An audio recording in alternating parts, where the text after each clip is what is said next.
Деструктивті діни уағызшылардың қоғамға қауіптілігі.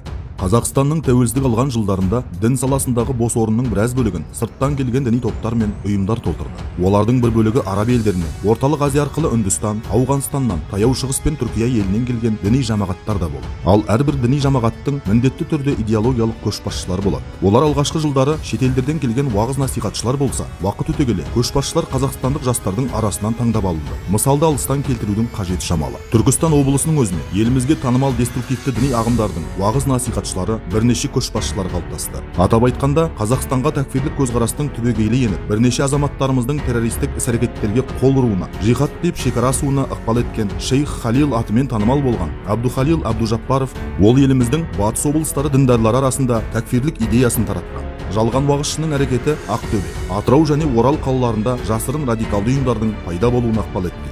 Еліміздің оңтүстік аймағынан Оқтам Заурбеков, Абдурафи Рахматуллаев, Мамыржан Хайтметов, Ділмұрат Махамадов секілді сәләфилік бағыттағы бірнеше уағыз насихатшылар, көшбасшылар шықты. Аталған азаматтар әр жылдары экстремизм мен терроризмді насихаттау, ұлттық және діни алауыздықты қоздыру бойынша қылмыстық жауапкершілікке тартылды. Алайда, олардың діни уағыздары мен насихаттары әлі күнге дейін әлеуметтік желілер мен YouTube арналарында жоғары сұранысқа ие.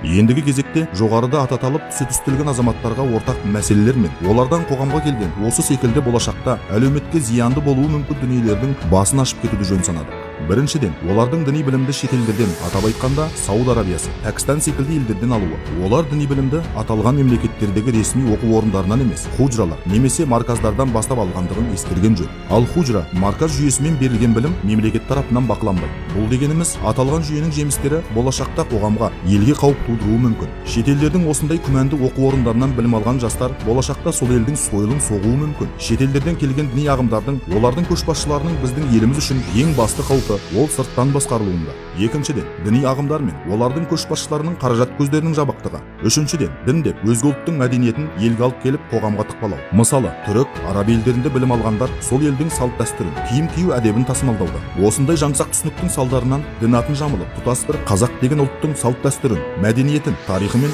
өмір сүру дағдысына соққы жасап, оны өшіруге, жоюға ұмтылуда. Төртіншіден, олардың ең потенциалды проблемасы бөлінушілік, бір-бірін мойындамау. Тіпті бір сәләфилік ағымның өзінде ішінара алауыздық пен бөлінушілік басым. Сонымен қатар, олар Қазақстан мемлекеті діни басқармасының ресми имамдарын тыңдамауға шақырады. Ал түрік жамағаттары өздерінің имамдарын, пірлерін ғана тыңдап, дінді тек өз ұстазының түсінігімен шектеп келеді. Бұл түптеп келгенде қоғамды біріктіруге емес, бөлшектеуге алып келуде. Қорыта айтқанда, біз жоғарыда тізбектеп өткен мәселелердің қауіптілігі баяу білінгенімен қоғамға тигізер зардабы ауыр болмақ. Түптеп келгенде, олардың іс-әрекетінің салдары қоғамның бөлшектенуі мен елдің білінуіне әкеліп соғады. Идеологиялық тұрғыдан бүлінген қоғамды қайта түзуге ұзақ уақыт пен ұрпақтар ауысымы қажет. Сондықтан тұрғындарымыз дін мәселесіне бейжай қарамай, жылтыр жұмсақ сөйлеген уағызшыларға көзсіз ермесе дейміз. Тек ресми діни бірлестіктердің заңды өкілдеріне жүгінген абзал.